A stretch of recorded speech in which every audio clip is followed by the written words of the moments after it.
Bom dia a todos. Que bom ver a casa cheia. Hoje temos uma palestra muito especial. Acredito que será muito, eu acho assim, instrutiva. Eu diria mais do que emocionante, vai ser instrutiva, vai trazer muito conhecimento para todos nós. Então, hoje teremos a palestra do Sr. Edson Masato Ishii, Yoboku da Igreja Tsuhakuryu. Ele tem 47 anos e acho que não precisa a gente estar aqui falando mais, porque ele por si só já diz muita coisa, né? É uma figura bastante conhecida aqui no Dendosho, todos nós admiramos muito, né? Ele, a sua esposa Marina, e então vou deixar para ele falar com a gente. Gostaria da atenção de todos vocês, né? E vamos fazer então, antes de começar, a reverência aos altares.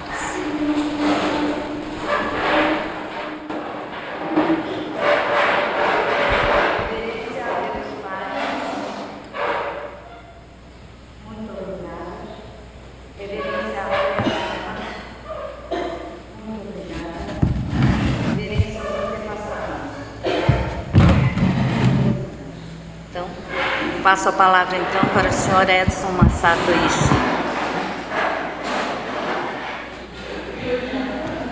Ishii. Onegaishimasu.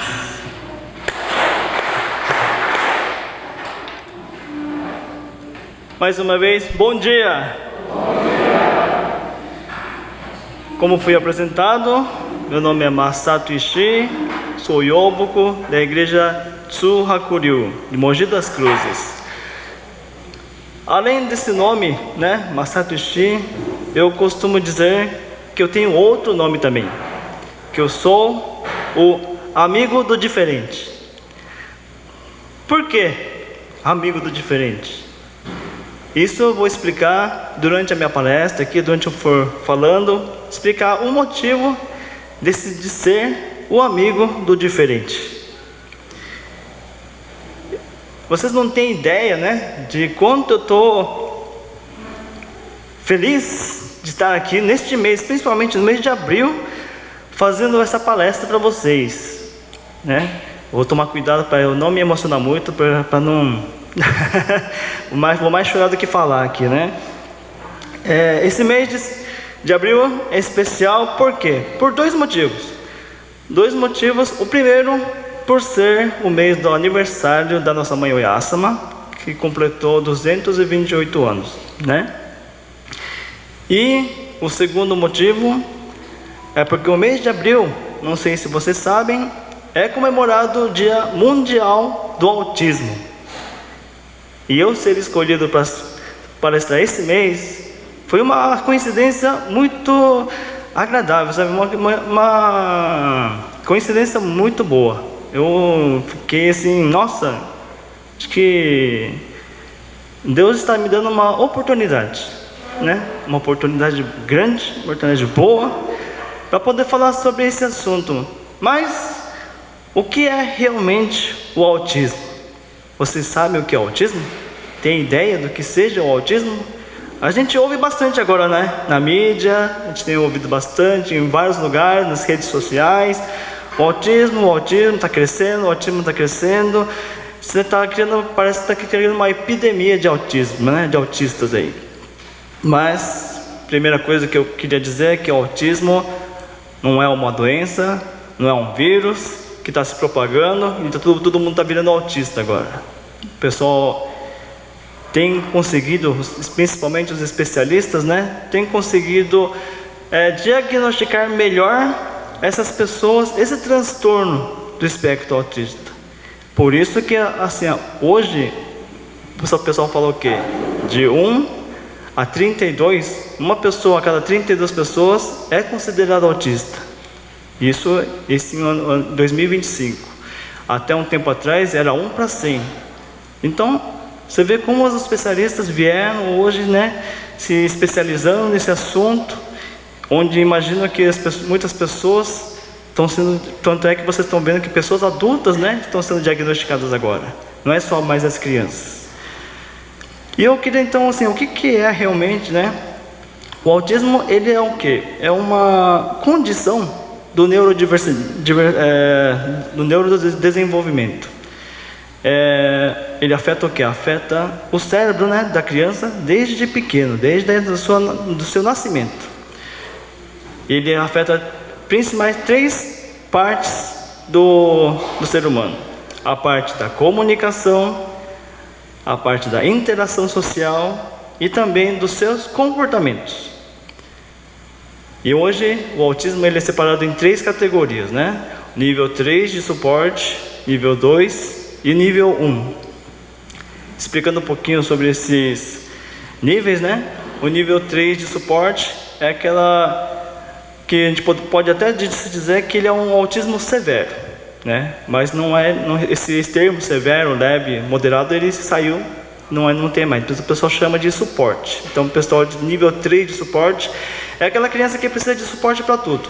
Precisa de ajuda para escovar os dentes, precisa de ajuda para tomar banho, precisa de ajuda para trocar de roupa. Todas as necessidades básicas do dia a dia precisa de suporte. Esse é o nível 3.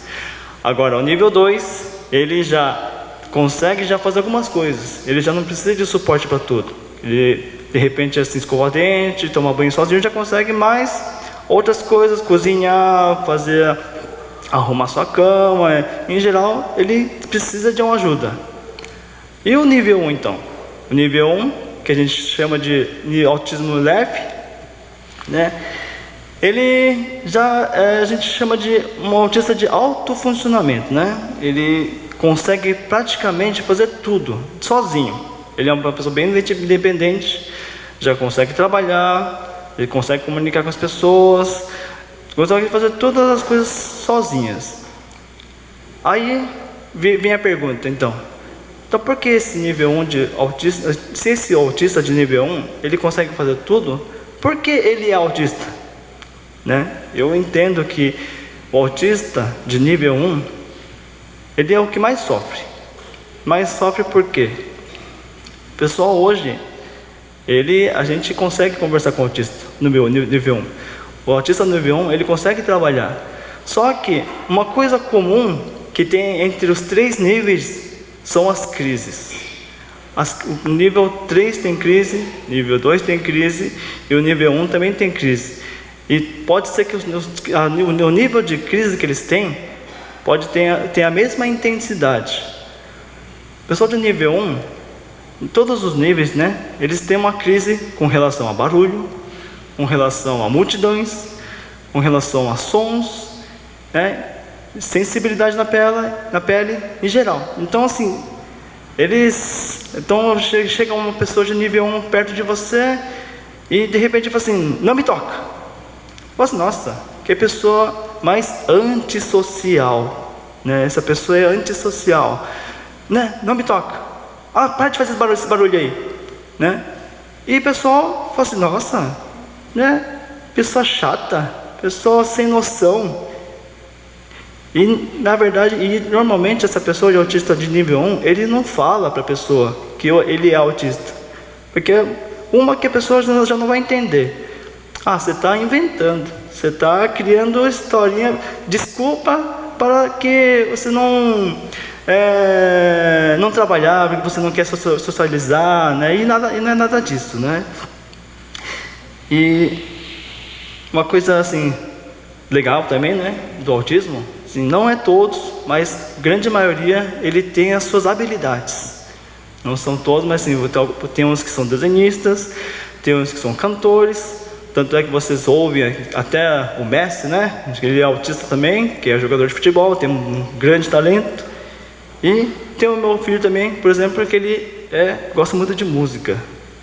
Ele faz até partituras. E quando, né, o ser humano ele se destoa muito, né? Ele sai um pouquinho do padrão comportamental que a gente diz, né? Esse cara, né, tá um pouquinho fora da curva. Essas pessoas chamam essas pessoas de diferente. né? Ah, esse cara é diferente, essa pessoa aí é, né? Não é normal, não é igual a todo mundo. Então realmente, quem nesse mundo aqui é igual? Quem nesse mundo realmente é diferente? E outra pergunta é, quem tem esse poder de julgar quem é igual e quem é diferente, né? Essa pergunta me faz lembrar de um vídeo que eu assisti do nosso ex-condutor Matsunobu Sensei. Não sei se vocês já viram o vídeo dele, que ele está sendo entrevistado aqui no quiosque de trás.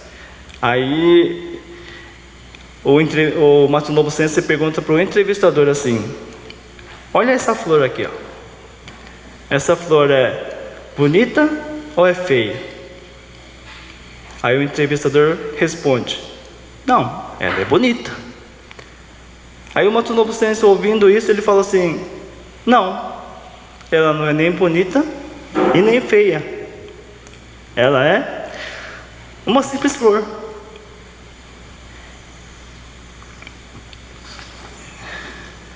Então, vocês percebem o que ele quis dizer com isso, né? Ele quis dizer que quis demonstrar que, né, que nós, seres humanos, julgamos a todas as coisas e a todos. Então, ele quis mostrar que não existe, não precisa ter julgamento para decidir se ela é ou não é. Eu tenho convicção disso, de que o ser humano, ele julga realmente tudo, porque meus filhos foram chamados de diferentes. Não sei se todos vocês aqui sabem que eu tenho 2 filhos autistas, né? A maioria deve saber, que é o Christian e o Kevin. Eles estão aqui no Dendote hoje. E eles são meio diferentes, né? Eles pulam, eles gritam, eles se jogam no chão, né? E entram em crise. E eu queria hoje, porque falar um pouquinho sobre isso, né? O que é, como é a nossa vida, quais são as cargas, né, que nossos pais de autistas carregam nas costas, né? E falando um pouquinho sobre a minha história, desde sempre, né? Eu sempre quis ser pai. Isso era o meu maior sonho. Nossa, um dia eu quero ser pai, um dia eu quero ser pai. Porque ser pai é você transmitir o que você tem, né, de legado, você transmitir assim, o que você aprendeu na vida para seu filho. E isso era um sonho, e quando veio o resultado da gravidez, fui eu que abri, né? Minha esposa não queria abrir não, falei assim, não, eu não quero abrir, você olha aí. Aí eu abri o resultado, né? E aquela alegria, né? Positivo, cara, nossa, assim, foi uma notícia maravilhosa. Por exemplo, agora eu vou ser pai, né? Aí, uma coisa que não sei se a minha esposa vai lembrar, o que eu fazia, nem era eu que estava grávido, mas eu pesquisava na internet assim, o feto no primeiro mês, né? O feto no segundo mês. Eu que pesquisava e depois passava para ela, ó, que tá assim agora, hein? Tá assado. E ficava mandando até chegar aos 9 meses, até nascer. Até eu mesmo pesquisei também, como é que nasce, né? Então, aí fui passando, e quando o Christian nasceu, eu chorei muito. Eu chorei de alegria, né? Alegria, mas não tem ideia do que é realmente ter um filho. E quando eu olhei assim, nossa, né? Agora eu vou fazer tudo por você. Eu falei assim, eu vou fazer tudo por essa criança aqui. Pode ficar tranquilo, né? E outra coisa que eu pensei as minhas madrugadas nunca mais serão as mesmas. Né? Então, falando assim um pouquinho dessas madrugadas, né? Toda vez que o Christian acordava de madrugada, eu sempre acordei junto, né? Nunca deixei o cargo só para minha esposa. Acordava e a minha função era trocar a fralda. Eu queria fazer isso, né? Eu não que ela me obrigasse. Eu acordava, né, de propósito, mas não, eu preciso acordar. preciso estar junto. Então eu acordava, trocava a fralda dele, né? E a minha esposa dava de mamar. E isso era todas as madrugadas que ele acordava. Eu nunca deixei de acordar nenhuma vez. Aí, só que quando eu dava para minha esposa dar de mamar, né? Eu não dormia. Eu ficava lá sentado, esperando. Esperando o quê, né? Esperando uma autorização dela. Uma autorização. Ela falava assim: agora você pode dormir, né? Você tem que trabalhar amanhã, né? Porque se eu dormisse antes, ela podia pensar, né? Nossa, né? Nem para ficar junto comigo acordado, né? Então, esperava essa autorização e aí, então, agora eu posso dormir. Dormia tranquilamente. Teve algumas situações, né? Um pouquinho assim, enquanto o Christian era pequeno, que eram assim, um pouquinho peculiares, né? A gente percebeu que ele tinha sensibilidade na pele. Ele falou assim: nossa, não era qualquer roupa que a gente conseguia colocar nele. A gente colocava uma roupa nele e chorava. Assim, o que está acontecendo, né? Não está com fome, não está doente. A gente tirava a roupa, ele parava. Opa, essa roupa aqui não dá para usar. E aconteceu algumas vezes isso. E outra coisa que a gente percebeu era que ele parecia que tinha alguma sensibilidade no ouvido também. Vinha algumas amigas da minha esposa visitar o meu filho, o Christian, e essa pessoa tinha uma voz extremamente aguda. Falava assim, sabe, naquele tom agudo, que o Christian, ele não conseguia parar de chorar, enquanto essa pessoa estivesse em casa. Chorava, a gente também não sabia o que era. Aí quando ela ia embora, foi embora, aí parou. Você, nossa, né, que estranho. E outra coisa assim, em casa tem minha esposa, minha sogra e tem a irmã da minha esposa. Então são 3 mulheres, né, falando lá. E o Christian também no meio delas, dormindo tranquilamente.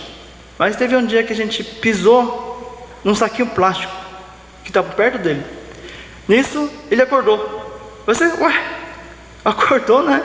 Assim, então assim, esse som, né, do saquinho, ele fazia com que ele acordasse. Então a gente tinha que sempre verificar se não tinha nenhum saquinho perto, se alguma coisa, ou se alguém ao redor dele não tinha esse saquinho plástico enquanto ele dormia. E tudo isso, na verdade, assim, eram pequenas coisas que a gente não achava nada demais, coisas simples, e a gente tocou a vida normalmente até chegar a 1 ano e meio de idade. Chegou a 1 ano e meio de idade, a minha mãe falou para mim assim: olha, o Christian tem algum comportamento estranho, né? E aquilo me doeu, me machucou. Eu assim, como assim, né? Eu fiquei bravo com minha mãe. Minha mãe, né? Então a gente tem um pouquinho mais de liberdade para falar, né? Então minha mãe falou assim: vamos fazer um ossado que nele? Eu falei: não precisa fazer. Ele é normal, ele não tem nada, né? E ficamos nisso, né? Minha mãe não fez, né? Ela achou um comportamento estranho, né? Eu falei assim: mas acho que você não sabe, né? Quem sou eu para falar isso para ela, né? Que teve 13 filhos, né? Então, acho que ela tinha mais razão do que eu, né? Se ela achou alguma coisa estranha, é porque eu, na verdade, eu tinha que correr atrás. Mas acabei não correndo atrás, deixei o assunto do jeito que estava e fui falar com a minha esposa. Falei assim: minha mãe falou isso, né? Eu fiquei bravo com ela, o que você acha, né? E então ela foi falar com a mãe dela. Falei assim: mãe, o Masato foi falar com a mãe dele lá, a mãe dele falou isso, e ele brigou com a mãe dele. Então nesse momento, a mãe da Marina falou assim: que bom que você tocou nesse assunto. Eu senti a mesma coisa, né? Eu senti a mesma coisa. E nisso, na conversa entre a Marina, a mãe dela e a irmã dela já tinha pesquisado alguma coisa que apareceu como autismo. Aí a Marina veio falar comigo, assim: parece que o Christian é autista. E o que é autismo? Essa foi a primeira vez que eu ouvi essa palavra autismo. Cheguei em casa, né? A gente morava em outra casa. Todo mundo foi dormir e eu abri o notebook para pesquisar. Por exemplo, autismo. Pesquisei autismo e eu comecei a ler. E para minha surpresa, tudo que meu filho fazia batia com o que estava escrito na internet, né? Assim, parecia que eu estava vendo o Christian ali na internet. Nessa hora, né? Eu chorei de novo. Eu chorei de desespero. E a primeira coisa que eu fui procurar na internet foi a cura do autismo.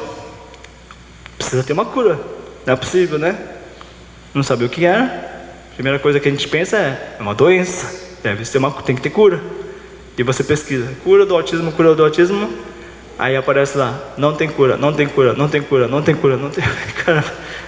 cura. Porque autismo não é uma doença, né? Autismo é um transtorno. Então, a primeira coisa que veio na minha cabeça foi o quê? O Osazuki. Vou fazer o Osazuki. Mas eu vou pedir o quê para ele? Né? Não sabia nem o que pedir. Falei, o que eu vou pedir? Né? Não é doença. Não é... Então a única coisa que eu pedi foi que a vida dele seja muito boa, né? Daqui para frente. Então ministrei o Osazuki nele, pedindo dessa forma. E a gente estava tudo já meio que desesperado, né? Não sabia o que fazer. E a gente só pensava, né? O que será dele? Como será que ele vai viver depois que a gente não estiver mais aqui? Né? Será que ele vai se virar? Será que vão fazer bullying com ele? Será que alguém vai machucar ele? Né? Eu não posso morrer mais. Eu tenho que ficar para sempre aqui nesse mundo. Então, assim, nesse meio do desespero, a gente perguntou para um médico, né, que é o primo da Marina, o Cidinho Aparecido. Ele então indicou para a gente um psiquiatra em São Paulo, que era professor dele da USP. E esse psiquiatra, ele era doutor em autismo. Então a gente foi lá, agendamos com ele. E o Christian só tinha um ano e meio de idade. Então a gente levou, mostrou, esse é o Christian, né? E o psiquiatra perguntou, e o que ele tem? Ele roda objeto, né? Anda na ponta dos pés, mas tipo assim, o cara é bom, ele roda pra caramba, roda bem lá, né? Ele parece profissional. E o psiquiatra ouvindo a gente, olhando pro Christian, né? A gente querendo falar bem, né? Das coisas que ele fazia, pra tipo, não fechar nenhum diagnóstico ali, né? Não, ele pula, gosta, parece né, um atleta, pula pra caramba, né? Fica pulando lá, né? Corre pra lá e pra cá, né? Acho que ele vai ser atleta quando ele vai crescer, né? E o psiquiatra olhando pra gente, falou assim, tá. Depois de quase 40 minutos, 50 minutos de consulta, aí ele chegou pra gente no final, ele escreveu tudo, né? Assim, tudo que vocês falaram, que eu observei ele aqui, hoje ele é autista, né? Então, meio que ele já ele não podia fechar o diagnóstico porque era muito novo. Criança de 1 ano e meio, não dá para ter uma certa noção, né? Mas tudo que a gente comentou, que a gente falou, batia já com as características autísticas. Então ele falou assim, vamos esperar até ele completar 7 anos. Quando ele completar 7 anos, aí a gente volta a conversar, a gente fecha o diagnóstico mesmo. Então, assim, até lá, assim, ele tem um prognóstico bom. Então, se vocês começarem a desenvolver ele agora, pode ser que então ele tenha um bom assim, desenvolvimento daqui para frente. E corremos atrás então de terapeutas, de escolas. E nada foi fácil, né? Nada foi assim, a gente não entende, né, esse mundo de terapias, até a gente ter alguém na família. A gente vê que realmente o setor público não é tão fácil você realmente ir lá, eu quero uma terapia. para o meu filho. Eu quero um psicólogo, eu quero um psiquiatra, eu quero um neurologista. Tá bom, entra na fila aqui. Entra na fila, quem sabe daqui a 2, 3 meses ou até um ano você consiga se encaixar aqui. Então a gente não podia esperar. Então muitas coisas a gente fala assim, não, a gente precisa pagar, então vamos pagar, né? E a gente também tem aquela ideia de que se você pagando, você tem um especialista melhor. Mas nem sempre é assim que funciona.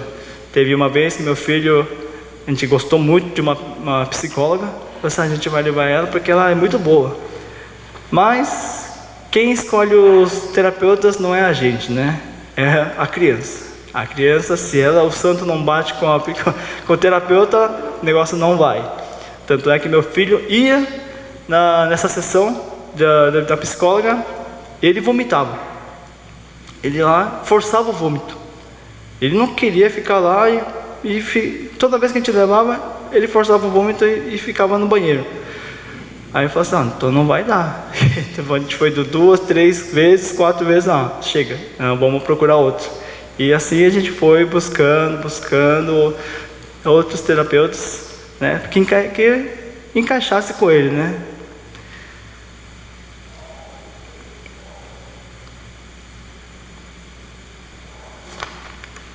Onde que eu estou aqui?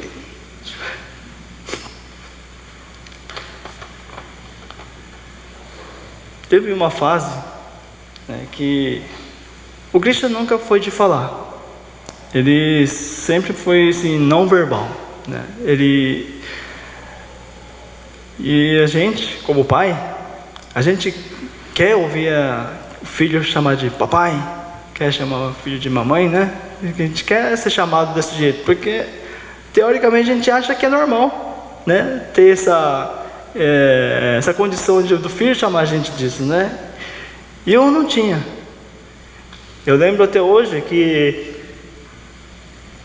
o meu irmão, né, Katsumi, ele chegou para mim e falou assim, né? Quando ele tinha os filhos dele, ele falou para mim assim: sabe o que é a maior alegria de um pai? Eu sei o que, né? É quando seu filho chama você de papai. Aí, então eu gravei isso na minha mente. Falei assim: quando será que eu vou ouvir isso? Né? Quando será que eu vou ter essa mesma alegria de um pai? E então a gente ficava, né? A gente como a gente quer, a gente acabava cobrando, né? Do filho falar, né? Fala papai, fala mamãe, fala papai. E 1 ano nada, 2 anos nada, 3 anos nada. Tanto é que então a gente parou de cobrar. Lembrei de uma técnica, né? De um curso que a gente fez sobre autismo, que é pedir sem necessitar, né? Pedir sem necessitar é fazer o quê? Só você falar: eu sou papai. Eu não preciso que ele fale papai. Assim, eu sou papai, essa é a mamãe, né? Eu sou papai todos os dias. Eu sou papai, essa é a mamãe, essa é a mamãe. Então, só estou pedindo. Quando fala papai, mas não sei necessitar. Eu quero que ele fale, só falo: eu sou papai. E nisso durou quase 3 anos nesse mesmo processo. Até que um dia, né, a gente estava voltando da ecoterapia. E na volta da ecoterapia, a ecoterapia é uma terapia de cavalo, tá? Então a gente voltando da ecoterapia, a gente estava indo para o Koteki, que era um sábado, a gente já estava meio atrasado. Então eu cheguei no Kyokai da igreja, deixei o carro lá e eu já fui, porque eu era responsável do Koteki, eu era o regente, então eu desci. E nisso a Marina e o Krishna desceram depois. No que eu estava indo, eu ouvi: papai.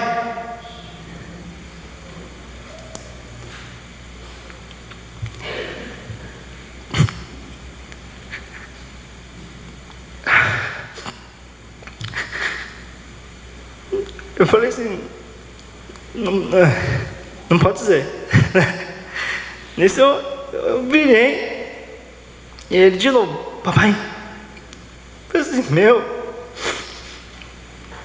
eu voltei correndo e dei um abraço nele, né? Sim.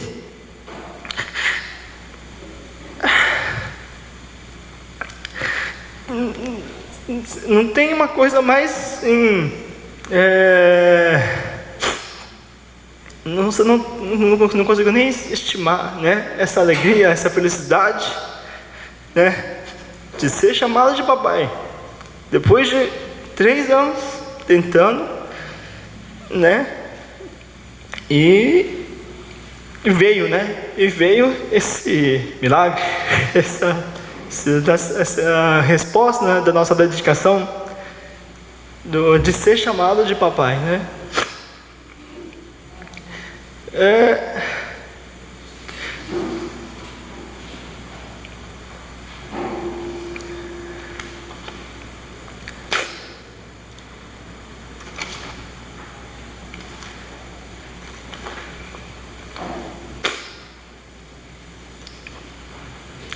Tem coisas, né, na nossa vida, principalmente quando a gente fala sobre vida plena de alegria e felicidade. A gente tem que falar muito sobre isso, e a gente acha que a vida plena de alegria e felicidade está no nosso destino, né? No nosso fim, está lá a gente vai buscar aquilo ali, a gente vai fazendo as coisas boas até chegar na vida plena de alegria e felicidade. Mas eu percebi com a vinda do Cristo que a vida plena de alegria não está no destino, e está assim na nossa jornada, durante a vida. Essas pequenas coisas, né, de ser chamado de papai, essas pequenas coisas de a criança poder andar, falar, né, engatinhar, parecem coisas óbvias, mas para a gente nunca foi óbvio. Então, a cada coisa que ele fazia, para a gente era essa vida plena de alegria e felicidade que a gente estava vivendo. Então a gente pode viver essa vida plena de alegria todos os dias, né? Quando a gente deixa de pensar que as coisas são óbvias. Então isso o Christian me fez perceber muito isso, né? Isso me fez mudar a vinda do Christian, o autismo fez mudar a minha visão de vida, fez a minha visão mudar com relação às pessoas deficientes ao meu redor, que a gente, tanto que depois, minha visão era muito para frente, né? Era muito focada.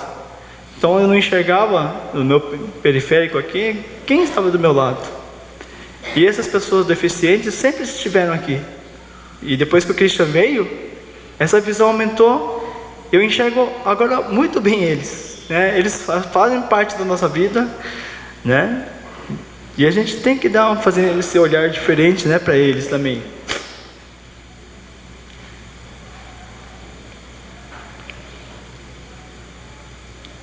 Uma coisa, né, que eu queria pedir hoje para vocês, né? Se eu nunca falei aqui, né? Eu tenho um sonho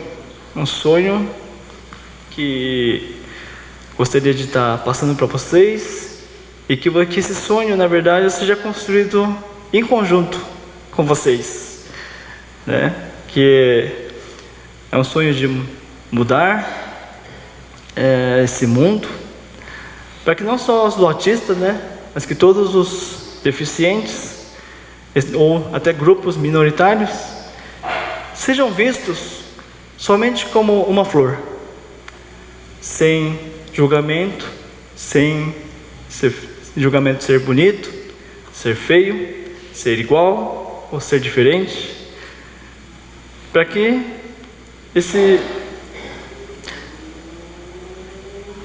porque um dia, né, todos esses nossos filhos consigam ter um futuro onde eles não sejam julgados que eles consigam ser eles mesmos, consigam ser o que eles são. E acredito, né, que dessa forma, criando um mundo assim mais acolhedor,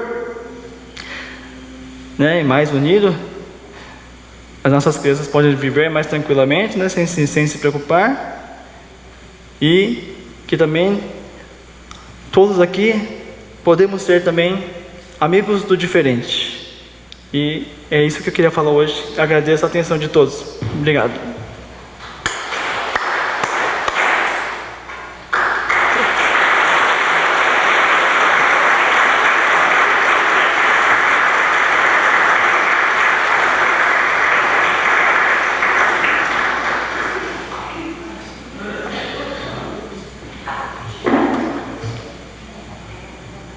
Desculpa, eu voltei de novo aqui. Por ser no mês mês de abril, né, o mês do autismo, eu quis fazer um agrado aqui. Não é para todo mundo, mas assim, queria sortear uns chaveirinhos que simboliza esse autismo. E quem vai ganhar esse autismo, ele tem um papel grudado debaixo da carteira, que vocês podem ver, tem um papelzinho, escrito vale. Quem tiver aqui.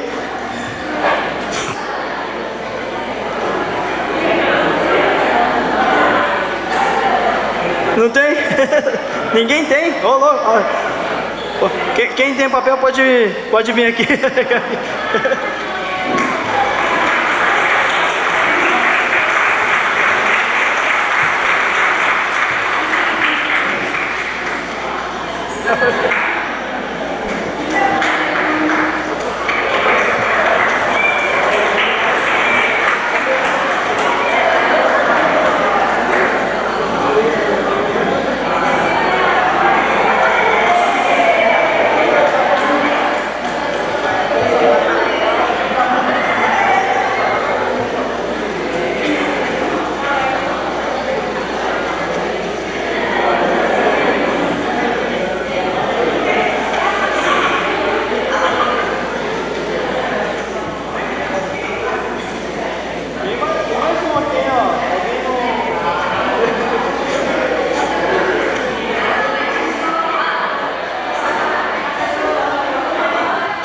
Muito obrigado, pessoal.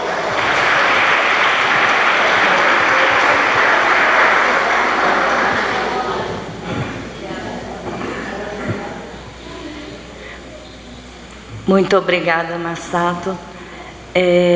Foi realmente muito emocionante. Eu gostaria, assim, de colocar uma coisa que nós conversamos ontem, né, sobre o quanto é importante esse tipo de conversa, né? Porque a gente fala assim, por menor que seja a contribuição diante de um universo tão grande de desconhecimento que todos nós temos, né? Porque a gente ouve muito falar, né? Parece que até é moda, né? Virou meio que um modismo hoje em dia falar de autismo, mas o autismo hoje eu percebo muito que acaba sendo uma palavra muito solta, né? Nos meios, nas mídias. E quando a gente pensa nisso, eu entendo que a gente não sabe absolutamente nada sobre isso. E por menor que seja a contribuição de uma vivência, né, como eles têm, traz muito para a gente. E assim, eu só gostaria de colocar algumas coisas que me chamaram muito a atenção nessa fala do Masato. Quem pode definir o que é normal? Né?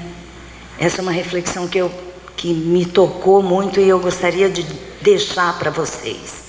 E é uma coisa que realmente é uma coisa que eu tenho, assim, internamente procurado trabalhar e tenho me questionado. É um questionamento que tem vindo muito para mim. O que é normal?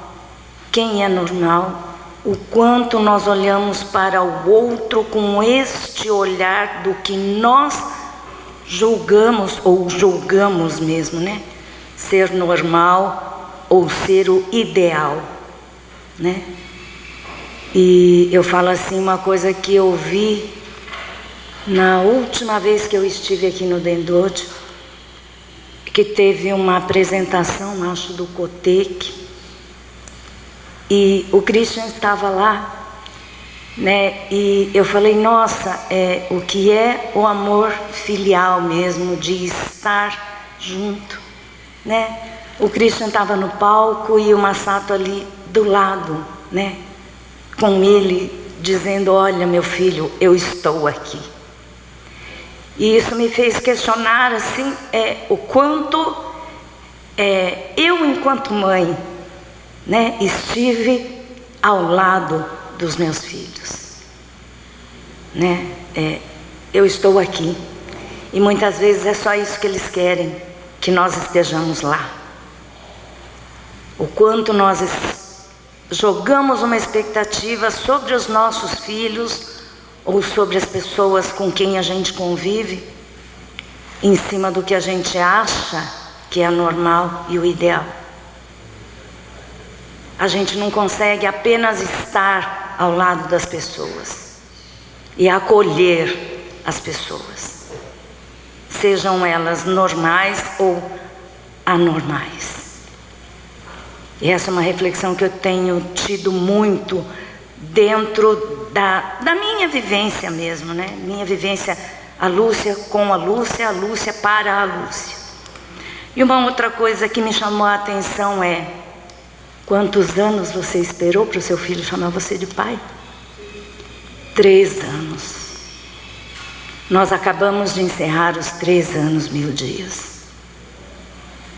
Quanto significado existe nesse ensinamento dos 3 anos 1000 dias, né? O quanto a nossa sinceridade, vocês têm noção disso? Que vocês levaram 3 anos 1000 dias para conseguir o maior sonho da vida de vocês? Então, o quanto a gente deseja alguma coisa muito e a gente não consegue esperar esses 3 anos 1000 dias. E assim eu gostaria de abrir, né, a fala para quem tiver uma contribuição, alguma coisa para dizer. Hoje nós não temos o nosso atleta do microfone, aí eu não sei quem é que vai fazer esse papel. A Itsumi, ela está substituindo o nosso atleta do microfone. Oi, bom dia.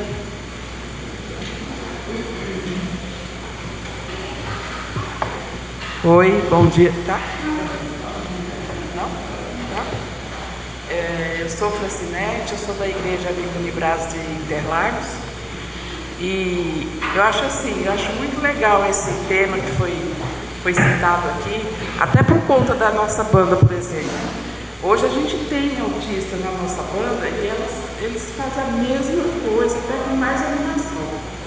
Eu vejo a banda tocar todos os anos e assim, ela é uma renovação pra gente. Ela alegra a banda, sabe? E ela faz tudo que os outros fazem, a mesma coisa. Então eu acho que esse daí foi muito importante, esse tema ser tocado, sabe?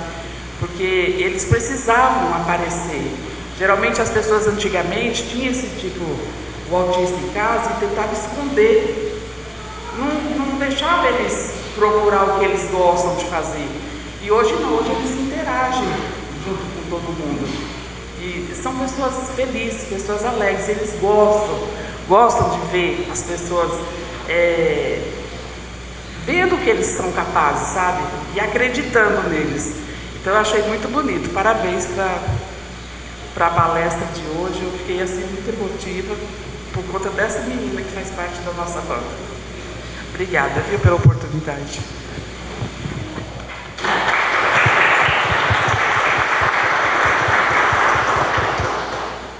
Mais alguém? Por favor, temos a casa cheia. Eu acho que temos muitas experiências, né? Muita coisa, muitas reflexões para trocar. Eu acho que foi uma palestra que trouxe muita coisa, né, para muita gente. E essa troca eu acho que seria importante.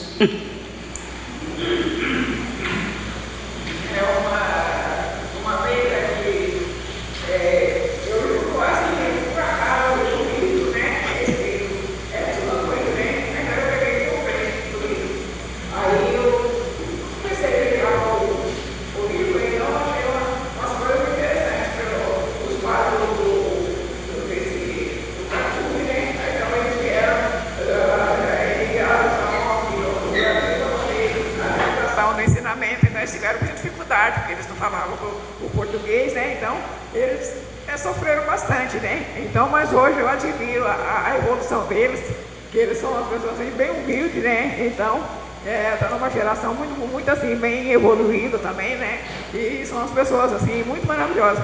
A cunhada dele, que é a esposa do Catiuçã, nossa, quando ela me vê, ela vem me dar um abraço tão forte, mas tão gostoso, que é sempre bem carinhoso mesmo, sabe? Então eu tenho muito carinho por eles também, por causa aqui, e muito respeito, entende? Eles merecem a gente ser respeitado, e a gente também tem que respeitar e valorizar o trabalho dos mestres anteriores que vieram aqui para poder, que graças a Deus o primeiro primaz, né, do Brasil, que hoje existe o mas ninguém sabe a dificuldade que eles passaram, que eles vão chegar até o dia de hoje. Agora, assim para nós, então, tem que agradecer e dar valor, né? Eu acho que assim, acho que foi. Saiu do nada, né?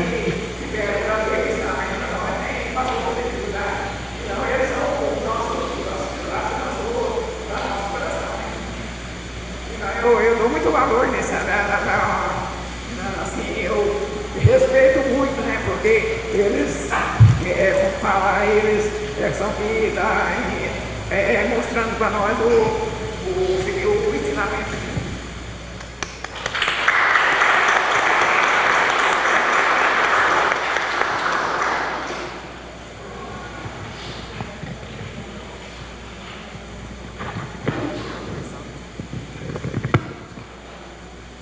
Que está sem. Bom dia a todos.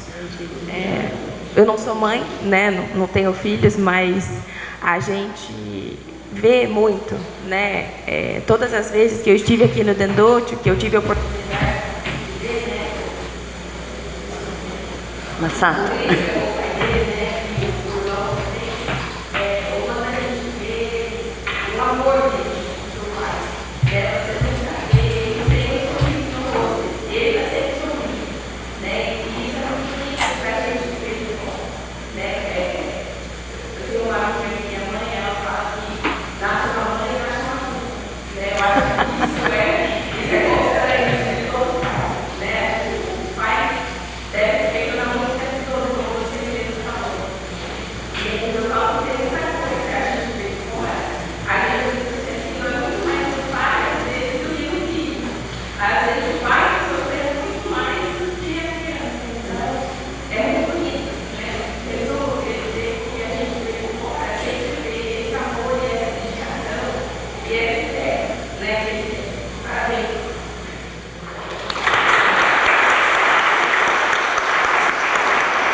Mais alguém?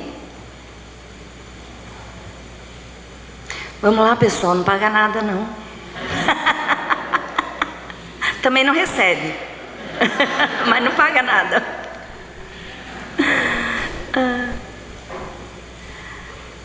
Bom, então, se não temos mais ninguém, eu gostaria de agradecer a todos a presença e espero que nós possamos levar, né, daqui hoje algum conhecimento e muitas reflexões, né? Muito obrigada a todos pela presença e gostaria então de convidar para fazer a reverência aos altares e encerrar a nossa palestra da manhã.